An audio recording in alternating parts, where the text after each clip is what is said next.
am I gonna watch this entire fucking dev stream? Man, I would. Well, to be fair, I was playing Doom Dark Age, an objectively better use of my time than this. So, am I gonna watch a whole hour of this? Fuck it, I am. And now I have the goddamn hiccups. Let's fucking do it. See, the problem with Bungie is that they're creatively bankrupt. Like, they've shackled what good artists they have. They fired some other good artists, people who actually cared for their IPs and the company, and replaced them with people who do not have their priorities right, or at least the people steering the ship don't care to make games for gamers. So now we're at this situation where the company doesn't know what to do. They don't know what their consumer wants. The consumers are moving away. And there's also allegations of Bungie stealing art. One of them that I was told by someone is that they, like in Destiny, stole like some story aspects from somebody else. And the problem is, and this was like earlier content, but the problem is Bungie cannot prove that they didn't do it because for some reason Bungie sunsets content that they release. So paid content that you paid for to play, they'll eventually just after a while yank it away from you and be like, you can't play this anymore. Goodbye. And obviously they operated off older builds, so they literally cannot prove that, oh no, this is their original work and that they didn't stole it. So that's one lawsuit going. Another one, and this isn't a lawsuit, is apparently they're stealing from artists. Where are you? Yeah. The Marathon Alpha released recently and its environment are covered with assets lifted from poster designs I made in 2017. And can I really get into the weeds of this? I can't, because, you can't really, go into microscopic view. But, I mean, you can look for all this, right? And this is clearly proof that the company has gone creatively bankrupt. They do not know what to do, but they're like, oh well, we're a game company. We gotta release something just to prove, and hopefully make money off it, just to prove why we belong in this space. Because our consumers don't care, we don't care, but we have to stay. So I wonder. Wow, these guys, they do not look impressed. They do not look happy. Like, when you look at TennoCon and their prime time streams, like, they look happy, they look interested, they enjoy the game, they play the game because you see them playing and they have good builds. I don't know if any of these people even play games. Like, okay, you got the Kingdom Heart key on, cool. But this guy, I can't get over his fucking face. He's like, man, what the fuck am I doing here? But fuck it, we're watching it. I skipped about All it. right, we're live. Hi, everybody. How's it going? I'm Joe. In case you don't know me, I'm the game director here on Marathon. To my left here, or potentially on the right on your screen, depending on if it's mirrored, is Joe Cross, everybody's favorite Joe, our director on Marathon. Sitting across from me, who's not on camera, is Andrew Witz, gameplay director, and we're gonna spend some time talking about some stuff today. Our show is a little bit different today. We planned actually to show a lot more stuff, but for a lot of reasons we're about to get into, we decided not to show a bunch of this stuff. But we are going to be discussing a lot about what we learned through Alpha, some of the plans that we're going forward with. But before we get into that, Joe Cross has some sort of topic that he wants to talk to you all about. Yep. Thanks, Joe. And hey, everyone. I'm Joe Cross, franchise art director of Marathon. Yeah, and wanted to take a minute to talk about some of the events from yesterday. It came to our attention, and sorry, I wrote this. I want to make sure I get this message right. It came to our attention that an artist who worked on Marathon in the early stages of pre-production took a number of graphic elements from a graphic designer without permission or acknowledgement and placed them on a decal sheet that was then checked in 2020. The decal sheet included icons and text elements. These elements ended up in our alpha build, and there's absolutely no excuse for this oversight, and we are working on. Yeah, one good thing, there is no excuse. You're a multi-billion-dollar company. You've made good games in the past. To be so creatively bankrupt that you will steal art from someone that made shit in 2017, there's no excuse. You should absolutely be ashamed. And if you care for the company, if you care for what you do, you should do everything in your power to make amends. But Bungie has been going down this spiral for years now that they have no idea how to get out of this. They have no idea how to get out of this fucking spiral. But they're here. They're queer. And they just have to sort of just roll with the punches. And obviously they're pointing this out because Asmongold tweeted this. And obviously someone like him with millions of people watching, you can't pull the wool over people's eyes. You can't sneak drop things like this and not have it blow the fuck up. And the fact of the matter is that the only reason they're apologizing is because they got caught. They know that they could do better. They just don't know how to. Because, like I said, Bungie is a creatively bankrupt studio.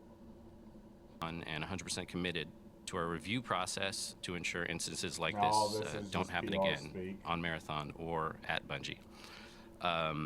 A few of the things that we've done over the last 24 hours and what we're doing to shore up the review process are as follows. We've reached out to Anti-Real, the artist in question, and followed up to ensure that we do right by this artist. We're auditing all of the previous work by the artist, the internal artist, including the environment decals already in the build, which is part of why we're delaying some of the content we're going to show today. And we're committed to removing anything that is questionably or inappropriately sourced. We're doing a very broad decal audit, and if we locate any other details or elements, we'll make sure that those are eliminated, recreated in-house for sure. Hundreds of artists have worked on this project for years, internally and externally, and we share hundreds of artists. I'm thinking, why do you have 100 artists working on this project? And what do you mean by artists? Do you mean the people that oversee the people that oversee the people that are actually putting pen to paper, right? Entire teams? Or do you mean specific, types of people? I don't know what project takes that many artists. I mean, how many artists worked on old World of Warcraft? Back in Burning Crusade. How many artists do you think were there that worked on that? Hundreds?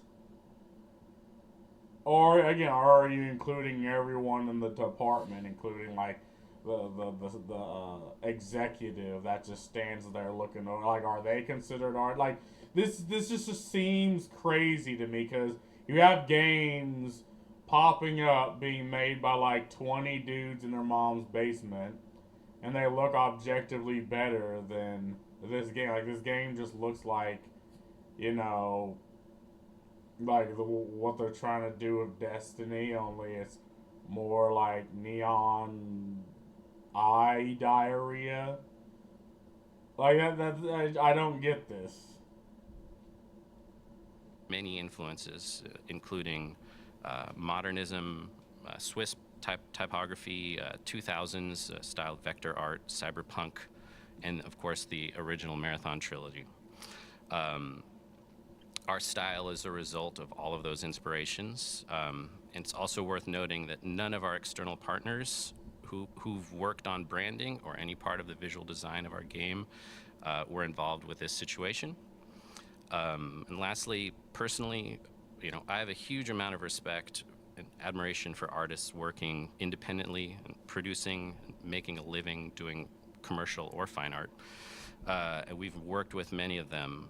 It's one of my favorite parts of the job is to make those connections and create content and collaborate.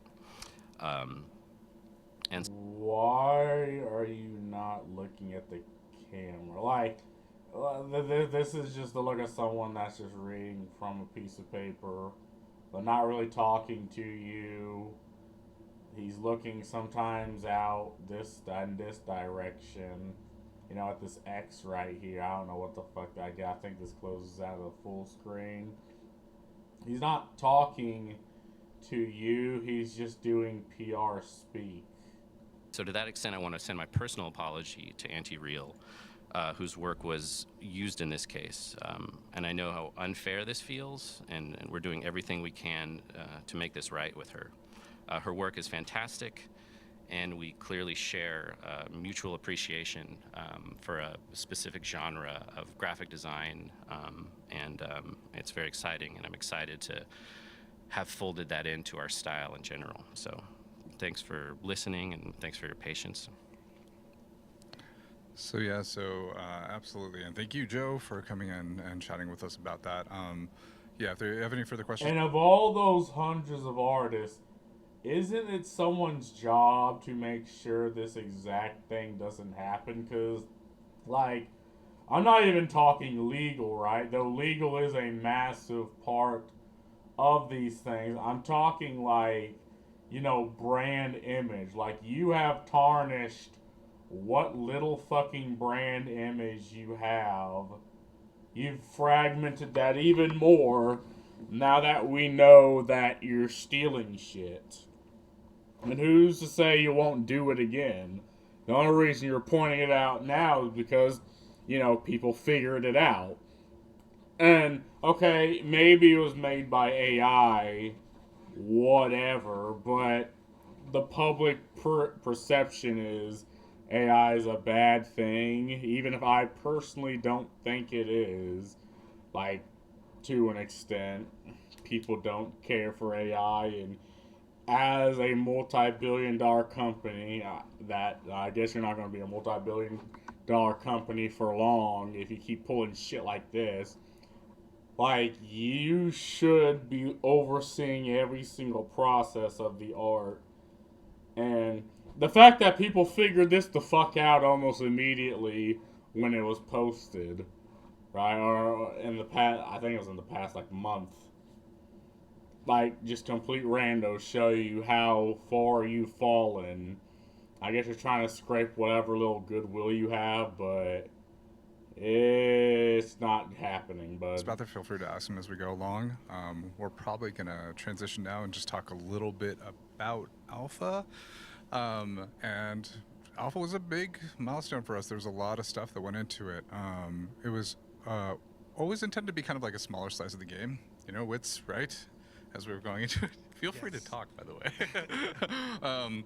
It was always kind of meant to be a smaller size of the game. It was always meant to be sort of like testing a little bit more of that like core combat and some of the baseline of the progression systems that we have, you know. And it was really great to hear a lot of the feedback, especially from those who played the game, as well as people who witnessed it, you know, and sort of get a sense of where everyone was attaching to certain things and where they didn't see as much meat as they wanted, or things that they didn't like, you know, like at all, or things that they did really like, you know. So there's a wide variety of opinions that sort of came about. A couple of things that we really learned, we really wanted to talk about though. One was the idea of sort of the core of the survival game, you know. I know we talked about this a lot, Wits, the survival game being this like sort of idea of not just running through the environment and trying to survive other people trying to shoot you or the enemies, but like all the different challenges of trying to get out. And we feel like some of the bigger things that we missed on that we know we wanted to see, but we kind of like didn't land super well, was like the idea of like resources and the survival economy. If you want to talk a little bit about that, Andrew. Yeah, like we. Yeah, and obviously this is going to be some like extraction shooter where when you get resources, then pull out like. I mean, everyone knows that particular gameplay loop because we've seen those games before. I don't know why you're going into this direction because we've reached market saturation of extraction shooters. Like, are people really going to drop like Escape from Tarkov? Or like a one I personally like is the Forever Winter. Like, are people going to drop these games just to play Marathon, which is kind of the same thing, but with a different, like, cell shade? Maybe they'll probably will for, like, a couple of hours, but then they'll move right back to Marathon, to the games they're playing. Like, like, I guess maybe that's what you want. You know, you want people to just buy off curiosity. But why can't we sell games based off merit anymore? Like, why do all these products need to have the name but have absolutely nothing to do with the IP? Like, why are you trying to pull the wool over people's eyes? And I've just seen the trailer, which that trailer looked amazing, but none of it was really in game. It was all effectively cinematics. We don't know what the actual game's going to look like.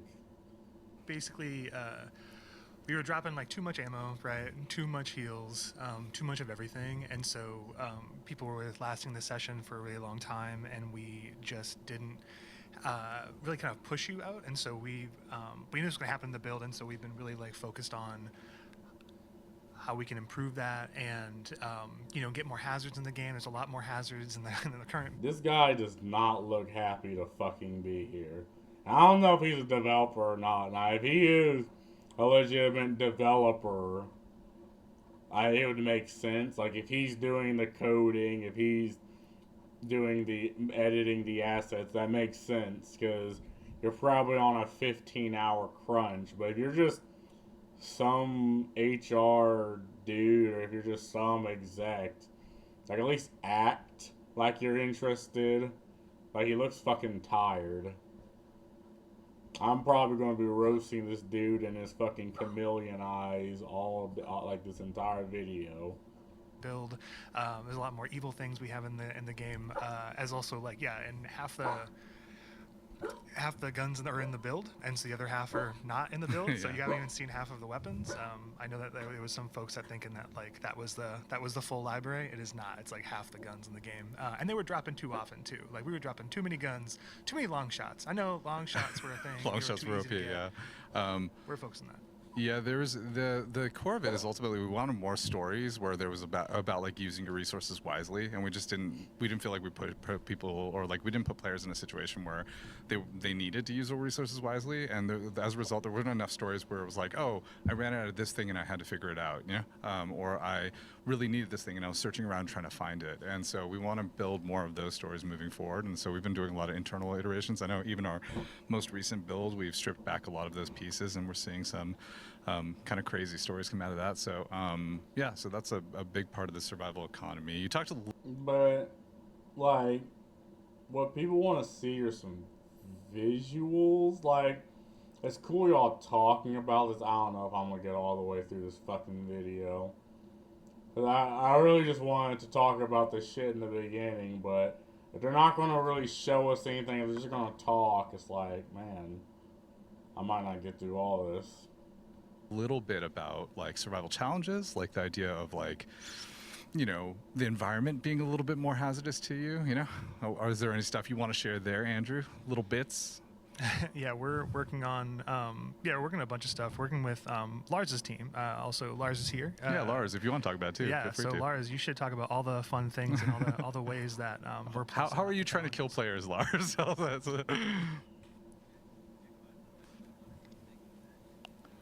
Could someone give Lars a fucking microphone?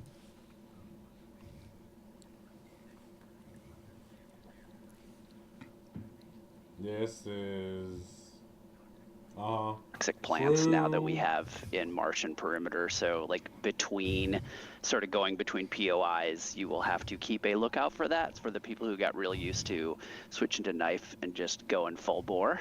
You're not going to be able to do that any longer in the game. So we're thinking about all those kinds of things, things in the world that make sense. Like the world really does not want you there. You know, there's obviously the UESC. They obviously don't want you there and are trying to stop you.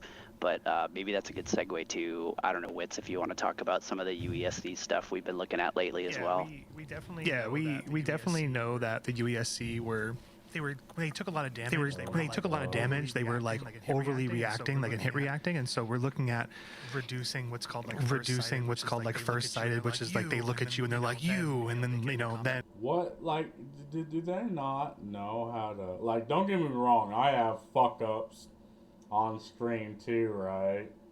I'm just one dude. This is an entire fucking team. This is ridiculous. And, they get into combat with you, and then they take some shots. We want them to be more stand their ground robots and hit that killer mecha infantry fantasy that they kind of want to bring. So we're adding we're looking at transitions for going right to combat when they see you. We also noticed that when players were engaging in combat with the AI, they couldn't ever like disengage. They couldn't like kind of be like, okay, like I'm fighting, how do I break line of sight? It's and like they kind of stealth options didn't work as strongly as you wanted to, right? In that way. Yeah. And so we're looking at that. We're looking at we had there's a few bugs we had where you take out, like you have your knife and you take out like a recruit, and then like the entire POI, the entire like point of interest, like knows exactly where you are and they're running towards you. That's a bug we're working through right now with the team. And so the intent is that that makes noise obviously, and the nearest units like investigate that area versus the entire hornet's nest comes barreling towards your direction. And so we're looking at both increasing their challenge and making them more satisfying to fight, as well as working on their perception and how they kind of find you, right? We want to kind of have this. What I don't understand is the old Marathon game had such an interesting gameplay loop where there's different aliens, there's like an interesting story. It was kind of like Halo really did kind of rip a little bit from like the aliens, the design, even the reclaimer symbol that you kind of see back here, like that they're using for Marathon, that they're using for Halo, that was originally for Marathon.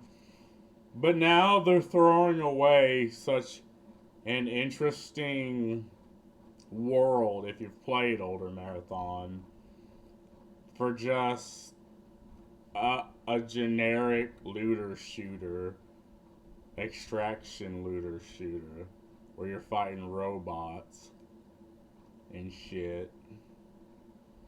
And okay, there was some set pieces in that like the cinematic trailer that we've seen about like the aliens. I think they're called the Svit. But it's like, why are we kind of moving away from that and just going towards a generic looter shoot. I just don't understand.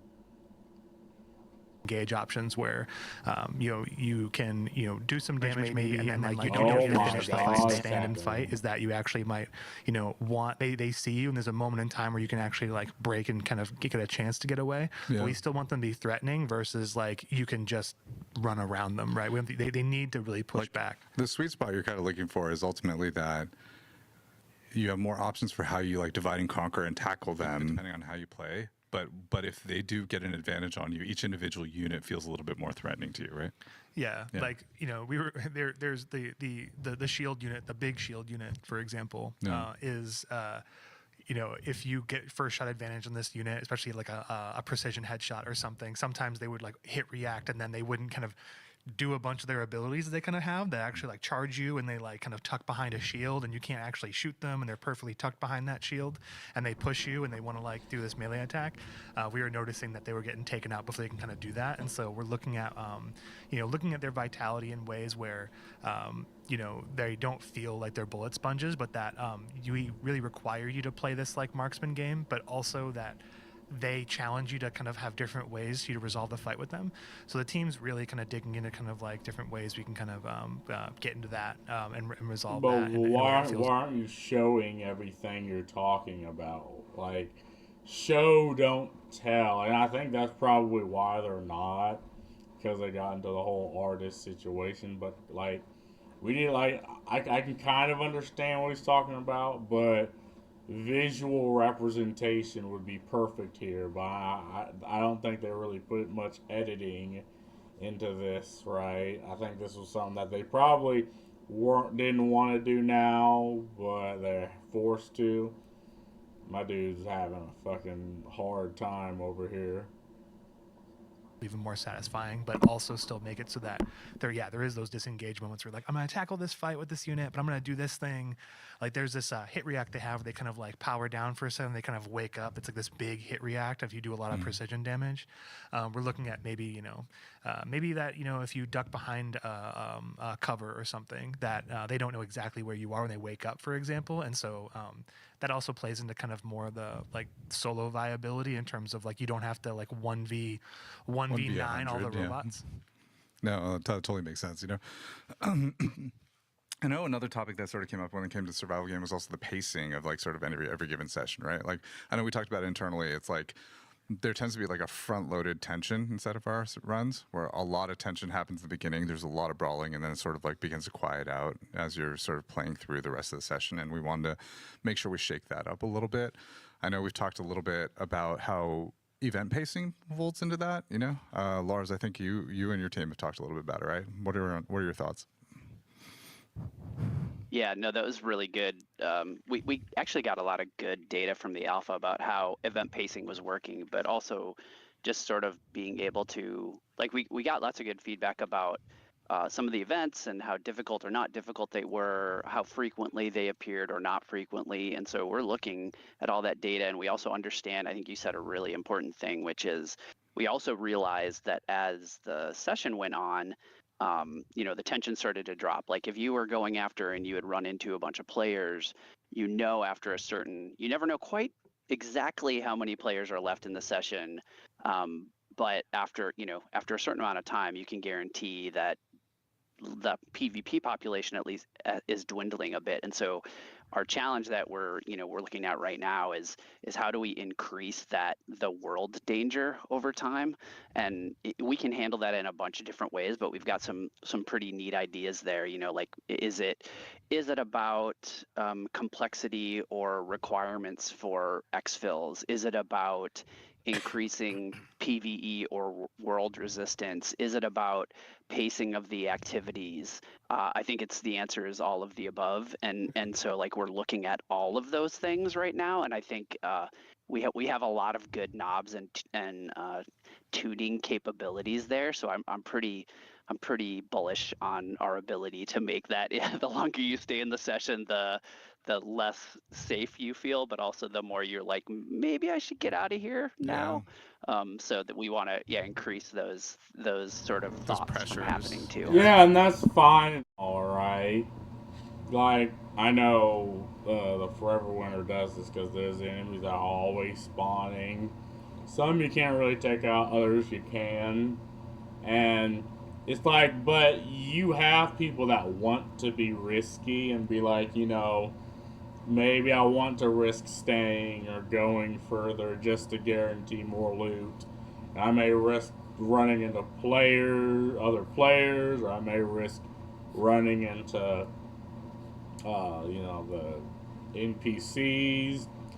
But what people really want is not to have much downtime because no one likes going into a match like doing a lot of running around only to find one person and get blasted. Now, obviously, it's going to happen because it's that type of game, but you really got to balance. Okay, what time do we want to allocate, towards getting people in the matches as opposed to, the people in the matches, and what do we want to put towards making the map harder or easier depending on the areas or depending on how long or depending on, if you're going off like stupid goddamn gear score, like depending on like whatever you want to do it, you also gotta, take into account that there are people that will be risky, and you should allow that to pay off instead of being like, okay, now you need to leave. No, I totally agree. Yeah. Yeah, no, that totally makes sense. Joe, you mentioned immersion too. Yeah. And that's one of the things that definitely touches art. And one of the things we're hoping to show today, or show next week, is some of our fidelity improvements. I know that there were a few very work in progress areas that got a lot of scrutiny in the alpha build, such as like exterior lighting and perimeter map, and some of our lobby. So art is full steam ahead on a bunch of those improvements. We're very excited to show. And then the other side of immersion is kind of the runner stories that we want to tell and the kind of fictional fantasy. And to that extent, we're working closely with creative direction and the whole team to sort of really dial in some of that fantasy. Yeah, I've seen a lot of the work that you guys are working on, which has been really cool to see. I mean, everything from we had a bunch of stuff we wanted to show today, but by the way, we decided not to show it because we're still scrubbing all of our assets to make sure that we are being respectful of the situation that Joe talked about earlier. But there's a lot of things we're doing to try to increase that immersion. I know we've even added like really like details that have sort of helped to make it a little bit more immersive, like the blood that runners bleed even in water and things of that sort as trails. Yeah, and but indicators. things like that have always been in games. I mean, it's cool that you're telling us, oh, we're trying to implement things that have already been in games since like the early 2000s, but I guess it makes sense why they're not showing art because they're going through that process. But I mean, you gotta give us something at least. Like, I don't know. I'm kind of getting bored. We're almost at 20 minutes. We'll see if I'll just whatever through the rest of this. But an immersion isn't just the way things look. It's kind of the way things feel. So atmosphere, situational, I guess depending on, I'm assuming you're going with the whole operator thing, which many first-person shooters are going towards, having their own operators with their own stories, whatever. And that's kind of another thing that goes in with immersion. And again, I'm probably not going to buy this game because it doesn't look like the Marathon I remember, and it doesn't have aspects of the game that I care for. But I mean, I'm looking back at other extraction shooters, and like the Forever Winter was one of the best ones. Like the atmosphere of that game tells more questions that you need answers to. Like, why does this look like this? Why are these people here? what the fuck is the giant goth mommy, the 7 fucking meter goth mommy coming towards me, and why is she eating me? It's like, these are things you have to, like, you have to say a lot of things without really saying anything, and that's something that's lost in gaming, because again, you're trying to mass produce a product, and a lot of things go through vetting situation. It's like, okay, well, instead of having a cutscene and being like, okay, you're supposed to feel this way about this situation, like, you really have to just allow the player to explore and come across those questions themselves within the atmosphere of damage that they've taken. I've also seen us like sort of putting more entropy into the world, where we see a little bit, where the idea of the abandoned colony comes a little bit more to life on places like Mars. Yeah, some of that stuff planned, some of that stuff definitely sort of heightened by the reaction to the cinematic trailer, which I think, I love. It seemed to go over really well, and sort of making sure that we're sort of following that fantasy, tuning those knobs to whatever extent we can, and just material response, occlusion, lighting, fidelity. That does so much in terms of immersion. From a technical sort of base experience point of view. Even some of the foliage iterations. Some of that shimmer. Lots of exciting stuff happening under the hood. Team is doing amazing work. Hopefully we can show it soon next time. And also the sort of whole lobby infill experience. We're all excited about delivering that whole sort of comprehensive fictional fantasy of being a badass cyber mercenary, heading down to do dangerous work. A lot of the UI that we went in with was definitely in a temporary state too, and so for us, sort of finding a good way to make that a cohesive experience has been a lot of the effort that we've been on top of recently, right? We've always, paying off the cyborg fantasy has always been our a goal and a sort of carrot on a stick for us. And that's sort of the fun part, and that's the stuff that really ramps up towards the end. And there's sort of like two parts to that, right? There's like the cyborgy part, right? Which is like, oh, I'm this robotic entity. And then there's also the part where it's like, you are this mercenary. So you're kind of doing like the thing, which is like, how do I describe it? It's like, you're not like necessarily a good guy. You're not necessarily a bad guy. You're kind of going against the status quo in some degree, right? And so feeling that out a little bit more in terms of the experience, right? Yeah. The runner fantasy has always been a blue-collar fantasy for the most part. Like, you're doing a job. This is dirty work, and you're, taking contracts from sort of nefarious or questionable sources. But, and this seems interesting, right? Like, you can have different contracts for different factions, and depending on which faction you're aligning with, others will get pissed off and try to counteract you, but you can get bonuses from another. I mean, again, personally, I don't really care for this way of storytelling because it's been done before, and I really don't know what they're going to add that hasn't already been. But, and again, what the hell does the aliens factor into this? Who the fuck knows? I mean, in the trailer there was a lot of set pieces, but I don't know. They're not really going into things the majority of gamers care about. I mean, they are going into the way the things look, maybe, right? In a level of immersion that's kind of like a third or a fourth order effect, which is, the shimmer and how the grass looks, but again, you want people to be immersed into the story, like, other than trying to shove the story down people's throat, you have to be like, okay, so what story does this location tell? And depending on the things you find laying around, maybe whatever journal entries, I think journal entries are kind of lazy. I don't fucking care to read, especially in a extraction shooter. like there's like in the trailer there's what looked like a storage area that they went into, or like what looked like, sort of like the old sci-fi astronaut living space.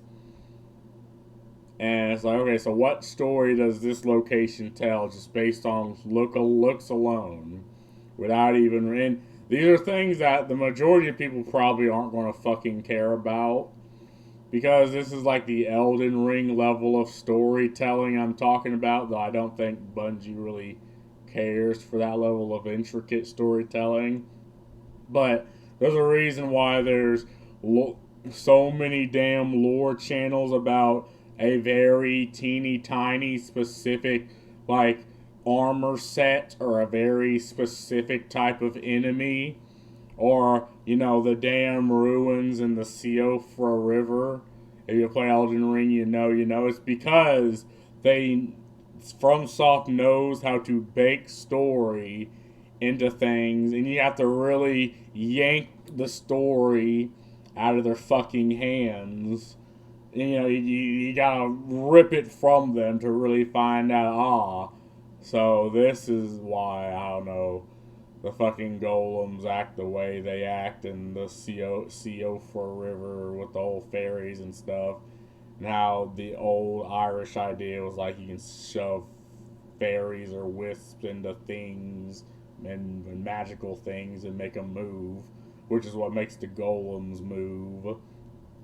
So, and again, it's this level of storytelling that I doubt they care to fucking do, because they're like, okay, the majority of people are not going to care. But it's like with Doom, like you can make someone care just based off the game alone if it's interesting enough. And Destiny wasn't it.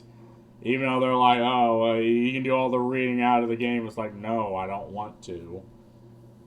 It's like, I want you to tell me some things in game, and if I'm interested, maybe I'll go out of game and read. Yeah, so communicating that visual fantasy is very exciting. That's awesome, yeah. There's so we've been putting a lot of work into, especially sort of doing some iterations on the visual updates, and also thinking about how we reinforce that fantasy as we're going forward. Another area we've been talking a lot about is crew play, and sort of thinking about the variety of different ways that players play the game. We definitely had people playing. A lot of people playing in solo matchmaking. We had a decent amount of people who played in solo unmatched made, so just basically running around in the world in solo. We had a chunk of people who played in trios, across the different board. And we definitely found that through the feedback and also through a lot of the experiences that were relayed to us inside of the alpha, that the crew matchmade experience just wasn't that great, And so we're looking at a lot of ways to potentially solve that on our side. Some of it is thinking about how each individual can contribute. I know we've been talking a little bit, Andrew, about like the 1vx situation, if you want to talk a little bit about that. It's like how viable you feel like you can turn around a battle and stuff like that. Yeah, we did some updates in the Alpha Nose Live, because we really wanted to move the conversation forward, because we thought we got enough feedback on certain things, and we wanted to actually like take some swings at some problems that we're seeing. And we actually we implemented the shield change we did was actually something that we were getting to for our next milestone. That was in our next our current milestone, I guess, because it's an older build, right? Yeah. But it was in our current milestone. We ported it over ASAP, and so really appreciate Runner Team and everybody kind of getting that change in, because it's a bit of a content change, but we felt it was worth it. But again, he's saying the matchmaking, like the player v player not being good. That's clearly the entire point you're trying to get. Like that's the point of the game, to my knowledge, is you're going to fight other players, and if that's not good, well then that aspect of the game has flopped. Like you're already starting at negative, and well, there's ways to make like people feel like they're contributing, and it's like have different enemies. Like have an enemy where you kind of have to have multiple people, or one type of operator, that has a certain, abilities that are good against them. Or like have, if every enemy is just generic robot that can be killed by headshots, yeah, people aren't going to feel like they're really contributing. And if the PvP is just, who can get the headshot with the best weapon first, again, yeah, that's just an aspect of the game you're losing. And, for all the faults Destiny has, like, they do a good job making each individual, like, what are they called? The goddamn, I don't know, characters, quote unquote. Like, they feel different enough. They feel like, yeah, you can kind of min-max them to an extent to really get the most damage and really enjoy them. And they all contribute in one way, shape, or form. Like, I don't know how they're going to do it for this game, because there's no, like, space magic or whatnot, and there's no other aliens. It's just they're all robots with guns. According to the trailer, not according to anything they're showing us, because they ain't showing us shit. And the question is, what do you plan on adding, like, into the environment, maybe? Like, there's certain places that one type of character can, say, break into. Like, that you can have one type of character, like, be, like, recon or something. Like, they can be more stealthy and kind of scout the area out. Like, there's ways to do that comes to my mind, but again, you're limiting yourself based off the specific game you're trying to make, and that's the problem. Yeah, the rest of this is just a bunch of talking. I've sat through it, but I don't know. I just was like, bruh, like, that's a whole fucking hour or so. Let's just read comments. The buck stops with the guys who doesn't work here anymore. Great leadership, you clowns. Got him. Credit where credit's due. Bungie really committed to the cyberpunk theme of the game by developing it as a soulless husk of a corporation and harvest creativity and soul from struggling artists for their own profit. Yeah, and it's odd because, I don't know, you're going to see some of the same people who liked the trailer, like, to being in this comment shitting on them. It's weird how that would be. I would write an original comment, but I don't see any good ones to plagiarize. Got him!